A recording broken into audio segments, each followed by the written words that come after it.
It is Super Bowl Sunday. Let me just make sure my mic is all adjusted and good. I was supposed to do this beforehand. Super Bowl Sunday, everyone, and I wanted to hang out with you a little bit before the big game. And like everybody wants to talk about the big game and all that fun stuff, but I really just want to chat about Kendrick and Drake. Like that, I feel like that's also the main thing going on today is Kendrick and Drake and the culmination of Not Like Us being played at the Super Bowl.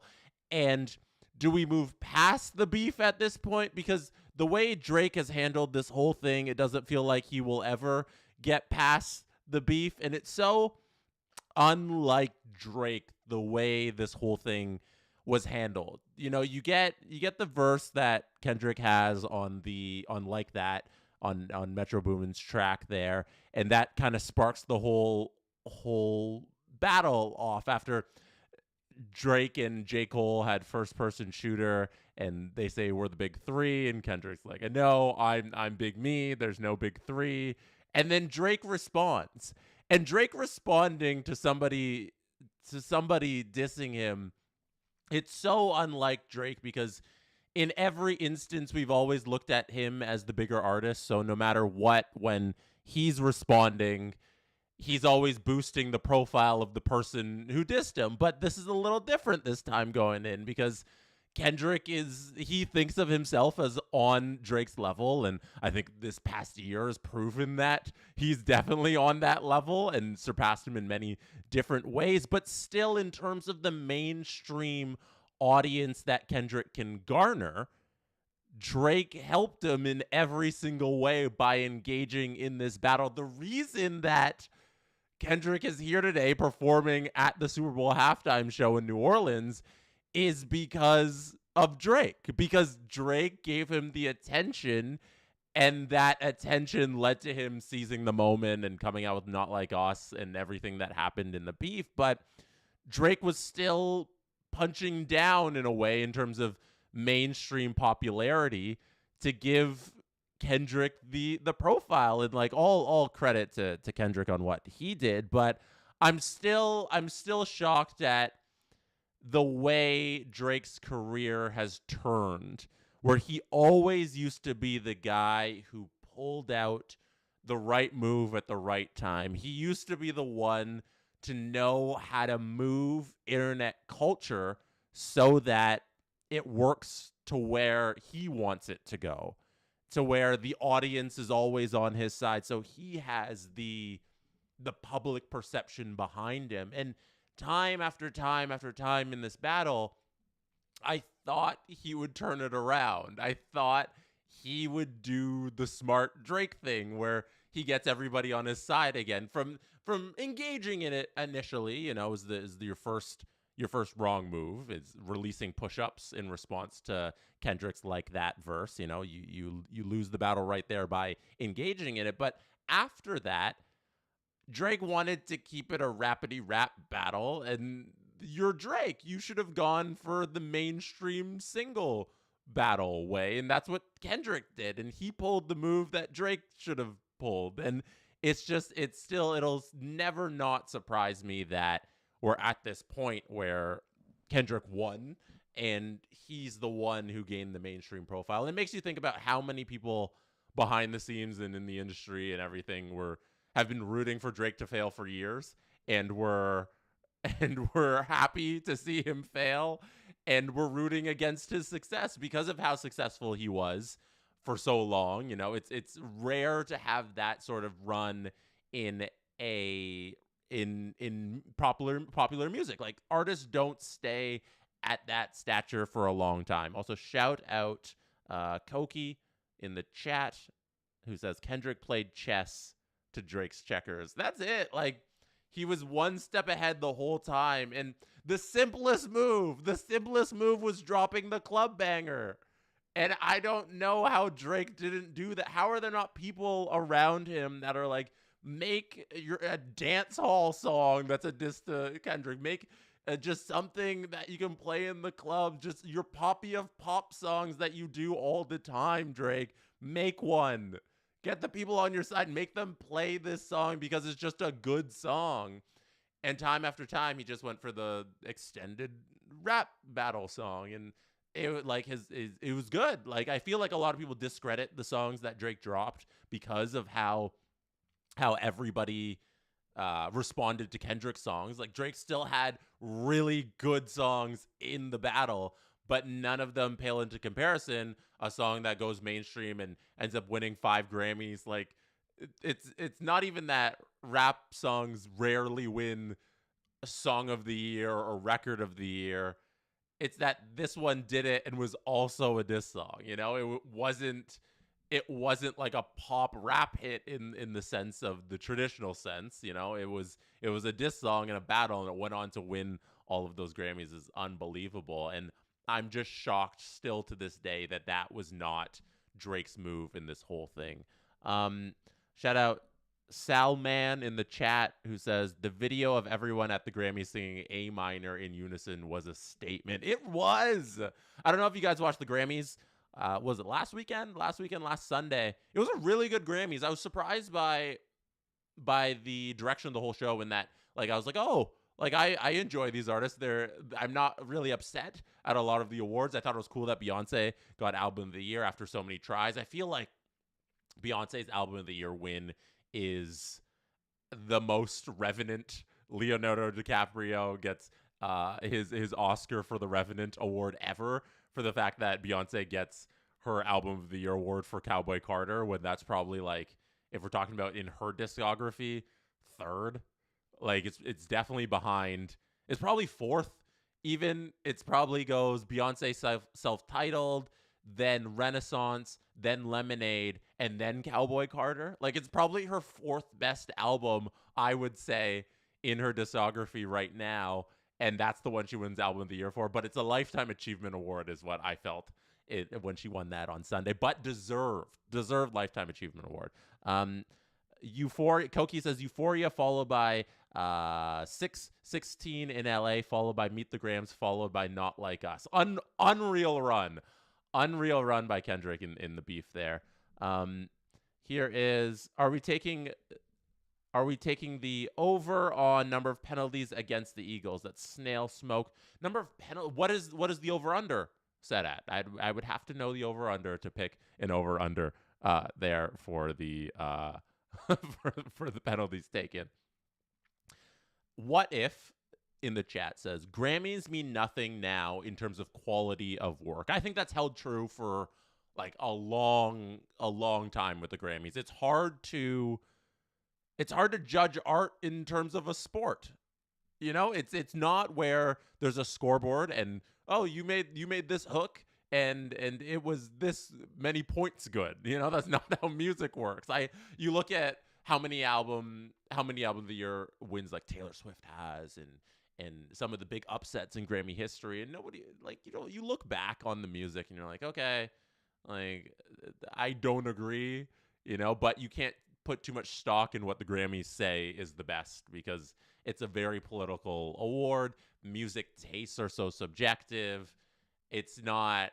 Yeah, you shouldn't judge quality of work by Grammys. You should judge like recognition by your peers with the Grammys, which is, I think, a cool thing. If you're an artist yourself, you want to be recognized by your peers. Like, hey, this person put out a good song. They got a Grammy for it. That's great. We all recognize that this was a cool moment for this artist. Here's a Grammy. I think that's kind of what you have to take the Grammys as. You know, it's not like that means they made better music than the person who lost. It's like, hey, the peers in their peer group, amongst artists and producers and everybody and writers, they decided to reward this artist this year with like, hey, you did a great job. Here's a Grammy. You know, it's not really the quality of work thing. Salmon, I don't know. You have an accent aigu over your E, so I don't know how to pronounce your name, but it is foreign. Kendrick, foreign to me. Kendrick wiped the floor with Drake. Yeah, after everything, all the dust has settled, we've seen how this thing has gone for the last 12 months, and it's not even close. It's not even close. Koki says there's academy politics with winners. Yeah, I think being nominated means more than actually winning. Yeah, that's a great point. Like, yeah, being nominated means a lot. Just being amongst the like top 5, I think album of the year now is top 8. Like that's really cool, and that means a lot. And having that on your resume now, I know is a really important for artists because when they're introduced at things, when you plug them into a newscast, now it's Grammy nominated or Grammy winning artist, and then blank, and then so you have that with next to your name, and that's a really important element of publicity for an artist. And yeah, back to Kendrick and Drake. It's I wonder if we all move on after today. That's what I'm curious to see. We did it at the Grammys. We got everybody singing A minor in perfect pitch because it's a room full of musicians, which was funny. And then I wonder now I don't think he comes out first to Not Like Us. I know a lot of people were betting on that. You can bet on like what song is he's going to lead with. I think it's going to be near the end of his performance I don't know, maybe SZA, because I know SZA's going to be there doing it with him, some parts. I don't know if she ends the show with like All the Stars. I feel like that would be a good closing song. You know, it's the big, everybody turns their cell phone lights on. They do All the Stars. She kind of closes out the performance. But before that, somewhere near the second half of his halftime show, I can totally see Not Like Us sticking in there somewhere, but not towards the beginning. And then once, and I don't know. I don't think you should come out to it. But then once that's done, and I don't know which parts of the song he's gonna sing. Are we gonna get A minor at the Super Bowl? That'd be pretty crazy. He can't. I don't know how many of the vicious parts of that song he could sing. It's gonna be a very fun halftime show. I don't remember the last time we had this many stakes on the line for the halftime performance. Like there's something on the line here with how he's gonna perform this, and it's wild that I'm very anticipating this performance. So, but yeah, back to my original point. I wonder if we now all move on. I wonder if we say, okay, beef's over. Both of these artists can move on with their lives. They're going to be forever tied to each other. But like right now, we don't think about the Meek Mill Drake beef. We think about the Pusha T Drake beef because that's never really been resolved, and Pusha won that. Like going away when he revealed that Adonis was Drake's child, and then Drake bowed out of that rap battle. But Drake continued this one throughout the whole year with the lawsuit and the petty comments he'd have at concerts and the petty comments he'd have on like Instagram and all that stuff. But I hope now we can all move on with this beef, and it'll be the same way the Meek Mill and Drake beef kind of fizzled out, and we all moved on with that. And yeah, the Pusha thing's never going to go away because Pusha is a vengeful human being, which is funny. Koki says, TV off, going to go hard. Yeah, the mustard line is going to be a lot of fun. Austin says it's not really beef at this point. It's just Kendrick kicking Drake while he's down and everyone cheering for him. Austin, you're very right about that. That's how it's felt, like, certainly for the last few months. Like, nobody's left on Drake's side, and the people who like, we all still enjoy Drake's music. You know, it's not like anybody's on his side in terms of the beef, and we all just listen to Drake still, like how we listened to Drake pre-beef. He still makes good songs. It still plays everywhere. It's like he's gonna have a career. Everything's fine. It's just when we talk about the beef in beef terms, it's, oh, Kendrick's still winning. Oh, Kendrick's going to do another thing where he's going to win. Oh, there's Kendrick at the Grammys. He's winning. Oh, there's Drake being petty. He's losing more. The beef is very one-sided. It's not a beef anymore. You're right about that. But yeah, in terms of Drake as an artist, he's fine. He'll survive. He's doing sold-out shows in Australia this weekend, and they're like stadium shows. They're not small venues at all. So I think he's doing good. He's got an album coming out with Party Next Door, a collab album that's like all R&B, coming out on like the Valentine's Day, I think. So like that'll get him back into some sort of music realm there, away from the beef. And then eventually he's going to drop a solo album, and everything's going to be fine if the music's good. That's the whole thing that we were missing from Drake throughout this whole year, is just a good drop of music to where we all forgot about you getting embarrassed on a worldwide stage. It's, you dropped a single, It's a top 5 hit for months, and everything's fine. It has nothing to do with the beef. It's some dancey track or just some good rap pop song, and we're all fine again. And he didn't do that. And that goes back to what I was starting this thing with. Yeah, just I'm perplexed by the way he handled this whole thing. Snail Smoke says, I will never be able to see Drake as anything other than Jimmy. Shout out all the Degrassi fans out there. Wheelchair Jimmy. That is a long ago reference. We're coming up on like decades removed from Degrassi and Wheelchair Jimmy. We're probably decades removed from that. But yeah. We got Codester who says, hi, who are you cheering for? I believe is what you were trying to write there. Who are you cheering for, Jesse? I am on these. Let's actually talk about the game for a little bit here. Even because the Kendrick and Drake stuff is just so fun to muse about and chat about. But we can do a little on the actual football game here because I am on the side of the Kansas City Chiefs. I refuse to be fooled again by the Chiefs. If you just for the last 3 seasons of football defaulted to, oh yeah, the Chiefs are going to do it. The Chiefs are good. Mahomes is the best. They're going to do it. You'd be perfect. You'd be perfect. Everything you would have bet would have won, and that's it. Every playoff game you just defaulted, he's Patrick Mahomes. He's going to win. Just so I've defaulted to that. This whole playoffs, I've had them. I wanted the Bills to win so badly, but it's not very surprising that the Chiefs won. So that's the only one I was like, I really wish the Bills got that one. But other than that, it's Mahomes in every moment where the game is on the line and the two teams are battling it out and one of the teams needs to make a play. It's always the Chiefs and Mahomes. Whenever he's in a situation where he needs to make a play, he's going to make that play. It's undeniable at this point. It's going to happen.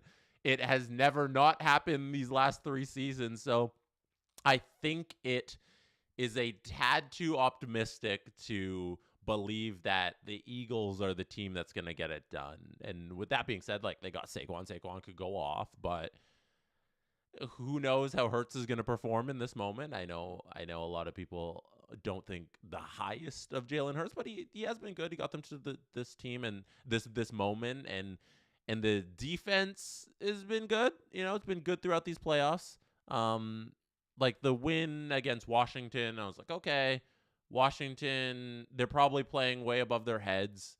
I don't think they were the typical conference finalist team in that they had a rookie quarterback who eventually that glass slipper is gonna come due, and I look at the Chiefs and I'm like, oh no, they'll get it done. And defense this year has been such a strong point for them.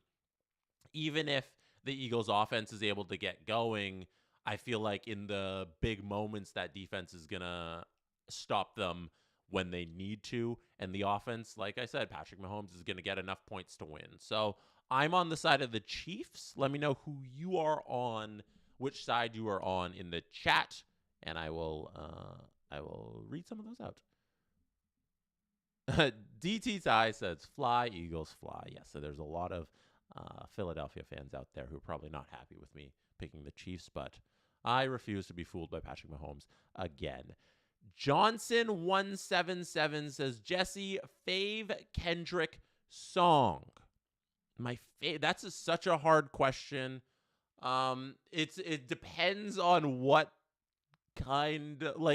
category of Kendrick song are we going with? Because you can go my favorite song is All Right because of what it meant in the moment and what is always meant to political movements. So you can say my favorite song is that because of everything that came from that, and he released that on To Pimp a Butterfly in 2015, and then he was his foresight into the way society was going with the way we all had the BLM protests in 2020 during COVID. He was so early on that movement when To Pimp a Butterfly was released. So you can go with All Right just because of the meaning and what that song has meant to so many people. That's definitely up there. Money Trees is up there in terms of like that might be the best beat he's ever rapped on. Like Money Trees is an unbelievable song in terms of the production and how he handles rapping over that. So Money Trees is a good one. Low Key, this is like nerd Kendrick stuff. So I don't suspect many people know what I'm talking about. But back in 2016, Kendrick Lamar was on Jimmy Fallon. And it was in between the release of To Pimp a Butterfly and Damn. He did a untitled little album where it's kind of like Lucy's throwaways. Untitled untitled unmastered is what it was called. And on there there's like a half of a verse that he does, but he had a performance on Jimmy Fallon where he did it with a live band, and I think it was Untitled 2, but they labeled it when you like download the recording off of like blogs and everything, you throw it into your phone so you could actually listen to it instead of the YouTube video. It was like Untitled Blue Faces. Blue Faces, the name that all the blogs gave the song, because he had rapped this before even Untitled Unmastered was out. So that live performance of Blue Faces, the unofficial title of the song he performed, is one of my favorite things any artist has done in like the 2010s, and like that performance he had on Fallon there in 2016 of an unreleased song with this live band where he just rapped. If you can find it and you can go look it up on YouTube, I encourage you to go listen to it if you're a Kendrick fan. If you're a Kendrick stan, really, it's really for the hardcores. But like that performance with that live band where he's just rapping for like, it's like a 5-minute performance of just him. There's like 3 different hooks on it. There's like 4 different hooks that he goes through it, and it's just a straight flow of just him at his peak musically. So that's probably my favorite thing that Kendrick's ever done, and it's like a one-off performance that's not even the verse came out, and keep calling it a verse. It's a 5-minute verse. When that version of that live performance came out on Untitled Unmastered, it's not even the same. Like they changed the beat completely. It's like a simple drum beat with some hi-hats and all this stuff, and it's really low and solemn. But then the performance on Fallon is this big, huge jazz performance. Like it's unreal. So yeah, that's my favorite Kendrick stuff. And I'm trying to think of more recent. There's really good songs on Damn. Favorite song on Damn's probably DNA. I'm just looking at the track list now. Elements really good. Fear's really good on Damn. So yeah. Snail Smoke says that Kendrick pull is impressive.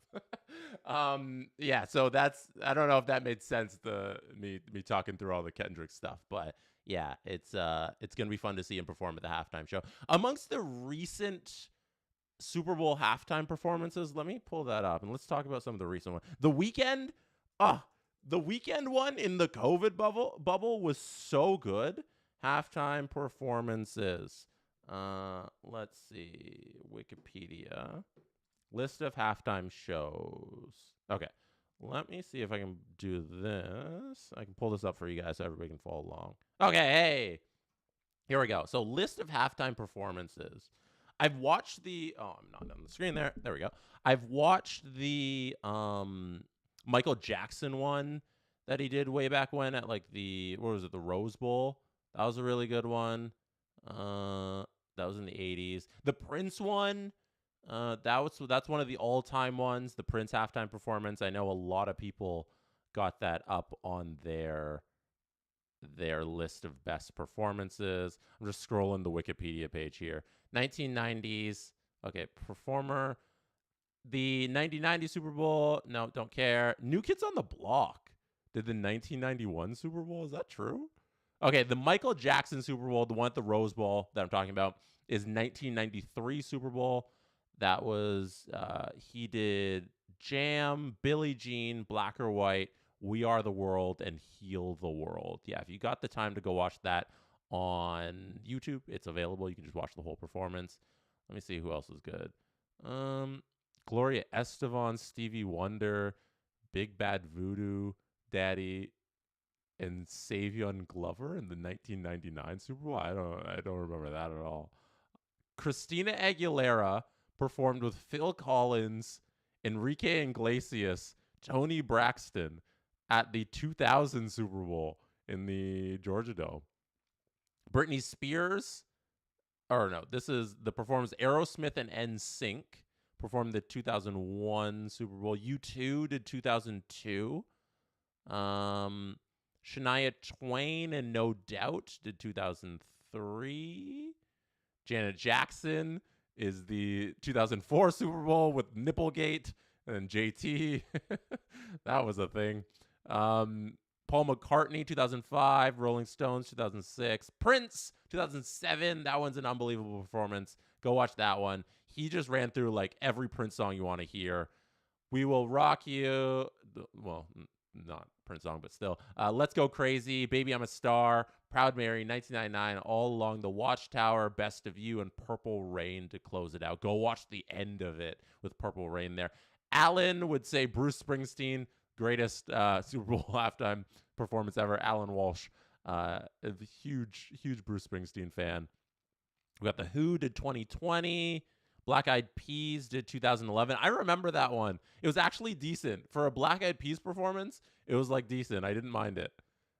For like the most generic band of all time, Black Eyed Peas, they did a good job. Madonna did 2012.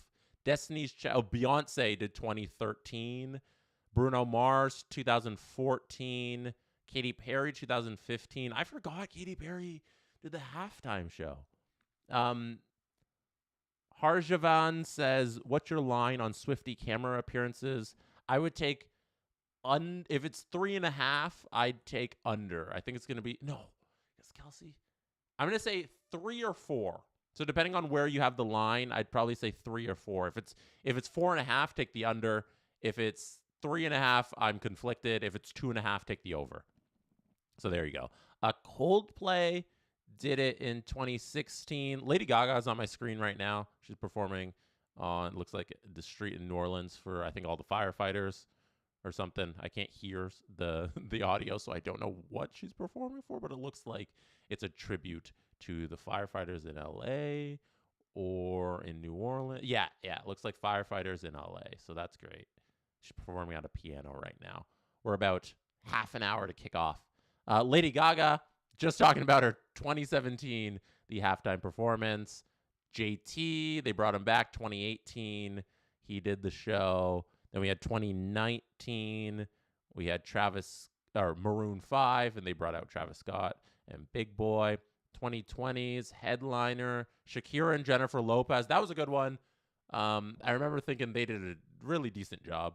2021, The Weeknd, who went through Call Out My Name, Starboy, The Hills, Can't Feel My Face, contains elements of After Hours, I Feel It Coming, Save Your Tears, Earned It, House of Balloons, and Blinding Lights. And then we had the Dr. Dre, Snoop Dogg, Eminem, Mary J. Blige, Kendrick performance in 2022.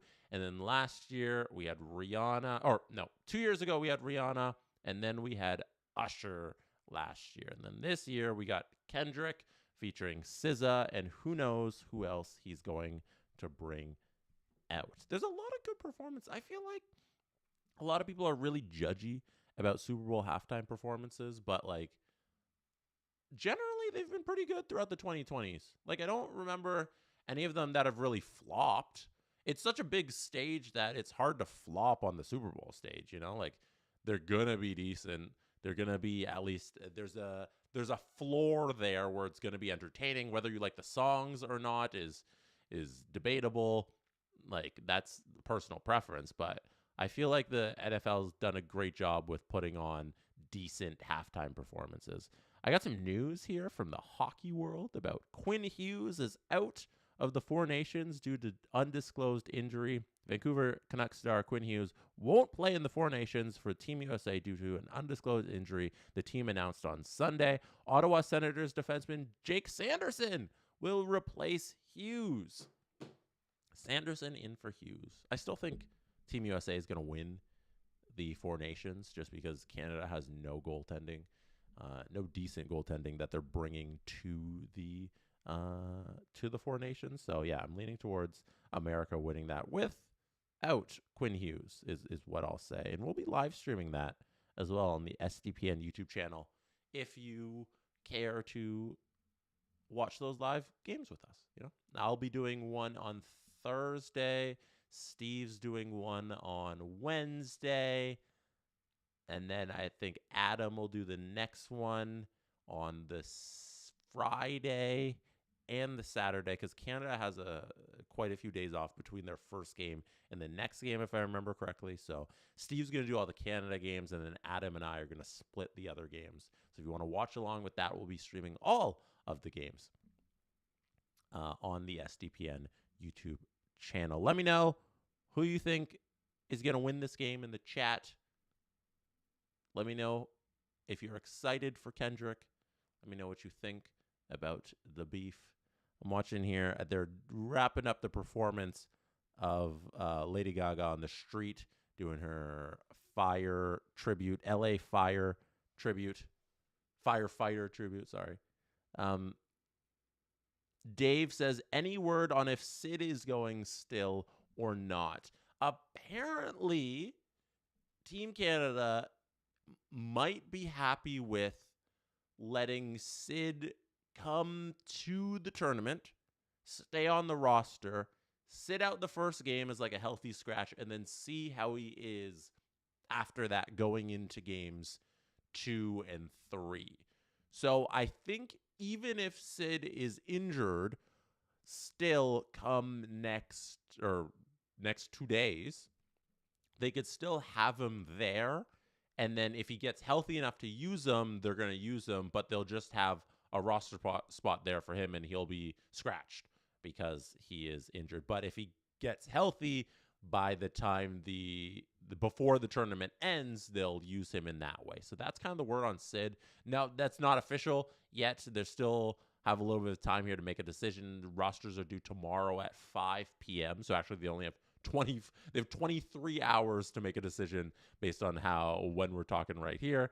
I suspect that it's going to be really tough for Sid to go and go right away for game 1 at least. And I could definitely see him getting into a later game in the tournament, but I don't think he starts game 1. And it might, honestly, I know they want him for all the PR and how helpful it would be to have Sid there with selling the game, and all the guys want to play with Sid, but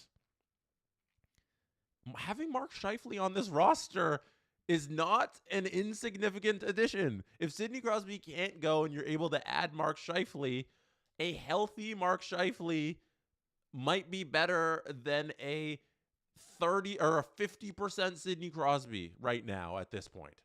You're not going to beat the leadership.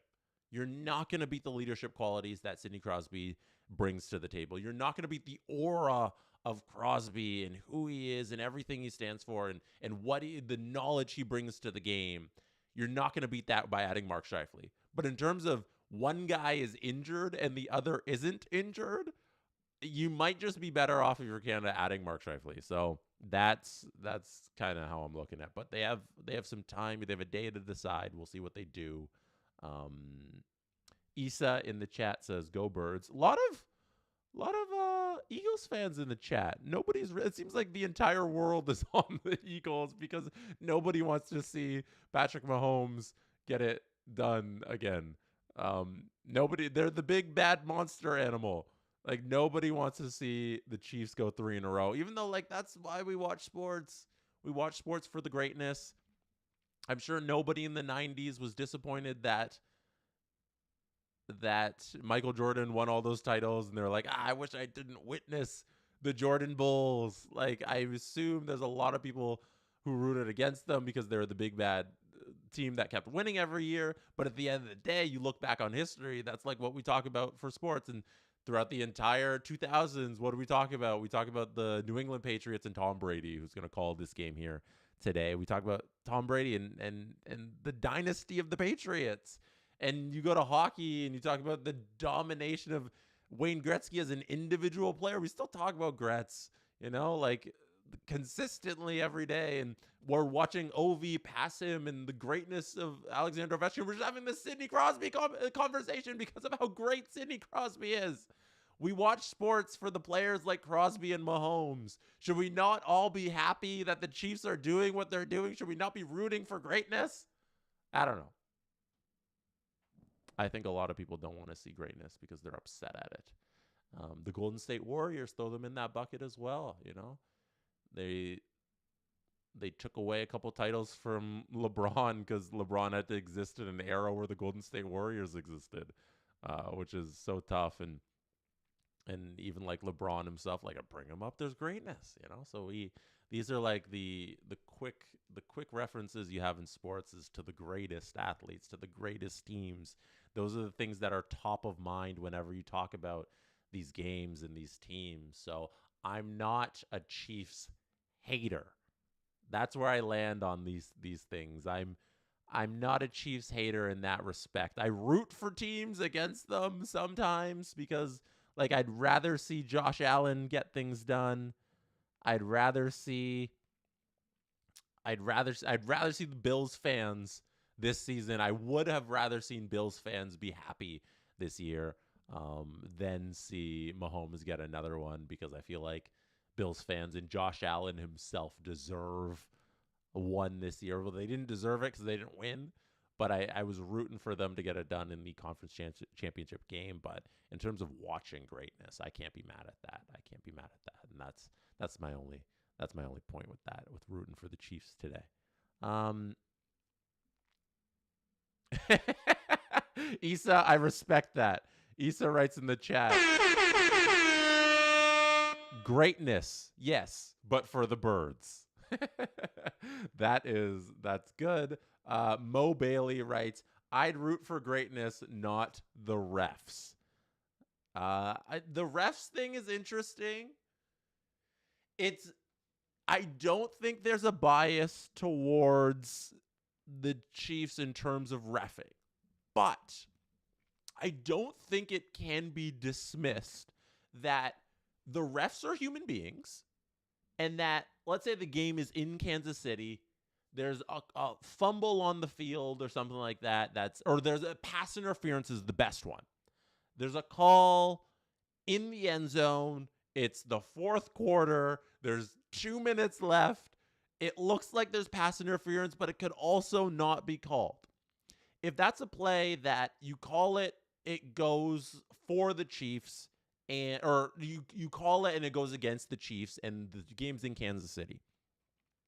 These refs are human beings. I could see a referee being a little intimidated to make a call that's going to go against a dynasty. I feel like I don't feel like that's conspiracy theory to say that referees are human beings, and if 50, 60,000 people and 100 million people at home are watching you make a penalty call that could potentially decide a game, you don't want to screw that up. You don't want to screw that up, because forever your name could be etched in history if you get this pass interference call wrong. And I could see that causing referees to maybe not throw the flag there. I just dropped something.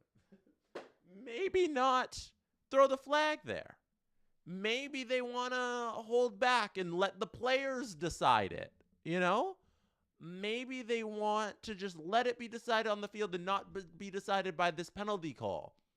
So they err on the side of not calling it in favor of the Chiefs, or not in favor of the Chiefs, so that they don't have to face the ridicule. And that's the furthest I will go with the referee conspiracy theory thing about the Chiefs getting biased calls. I think maybe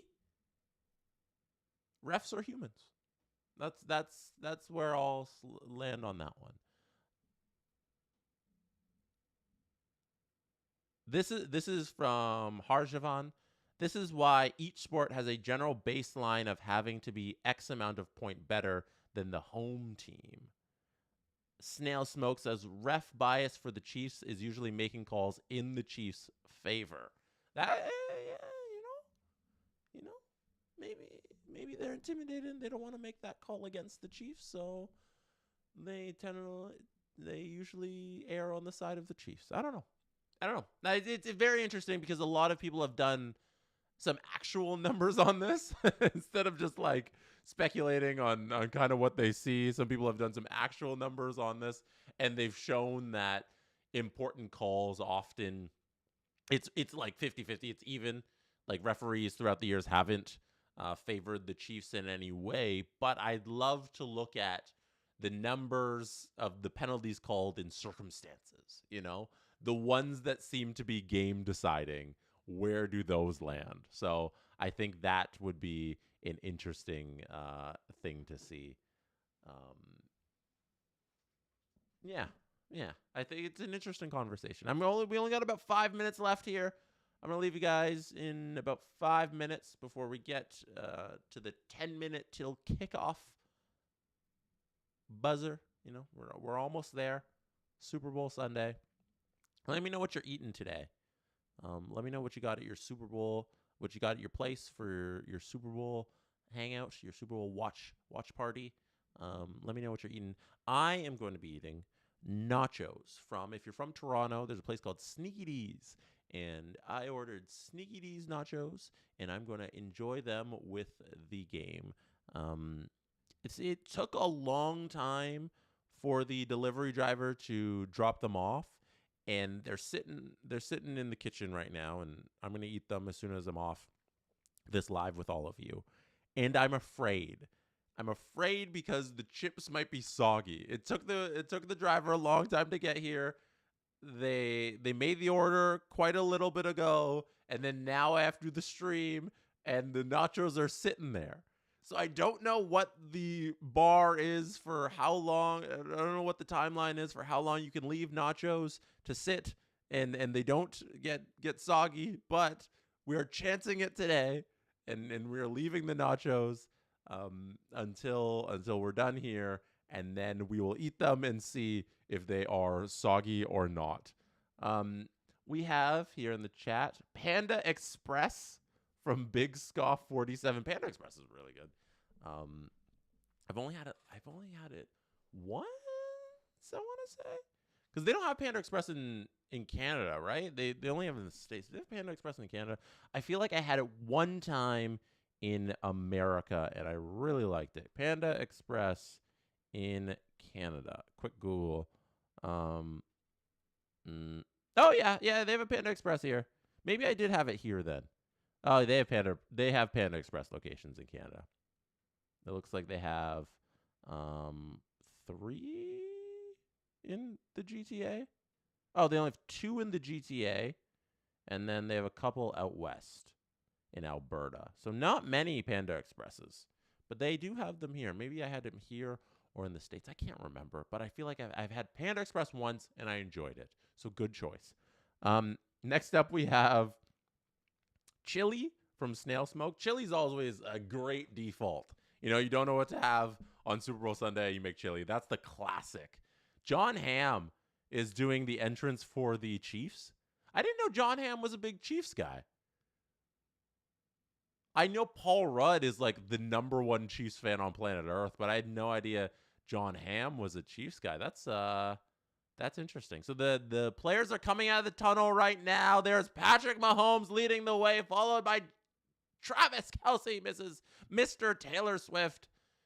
Follows out Patrick Mahomes out of the tunnel. There's the teams hitting the field. Let's see who does the entrance for the Eagles. So we got John Hamm doing it for the Chiefs. They should have had Paul Rudd do it. He's the biggest Chiefs fan. Snail Smoke says soggy nachos is a crime. I hope they are still good. Yeah, I hope they are still good too. Evan Phillips says there's Panda Express out in Edmonton. Yeah, there's a couple on the map. It looked like there was a couple in Alberta. Amy says John Hamm is a Blues fan, so that tracks. Okay, so yeah, Missouri, that does track. Bradley Cooper, who I didn't know was an Eagles fan, is doing the entrance for the Philadelphia Eagles. He's holding, I believe, I'm guessing his son. I'm guessing, I hope that's his son in his arms. Bradley Cooper is doing the entrance for the Eagles. Here come the Philadelphia Eagles out of the tunnel. The teams are on the field. We are getting ready for the national anthem here. John Batiste is going to sing the national anthem. The teams are on the field. They have come out of the tunnel. The Super Bowl is almost underway. Blue White Flame writes in the chat. Hi, Jesse. Hi, Blue White Flame. Goodbye, Blue White Flame. It is time for us all to go. Turn on our televisions. Watch the national anthem. Watch the game. Thank you for hanging out. This was a good time. I should do more pregame streams, just chatting. We don't have to talk about the game or anything. We just talk about whatever. To preview the game a little, and then we just chat. Like how we chatted about Kendrick and Drake this afternoon. This was a lot of fun. Thank you for being here. You could have been anywhere in the world, but chose to be watching or listening right now, and I appreciate you for that. Thank you for hanging out. My money's on the Chiefs. I'm going to have a video on this channel after the game talking about what transpired and all of the stuff that came out of halftime and the game and everything in between. So look out for that after the game. I will see you then. Go Chiefs.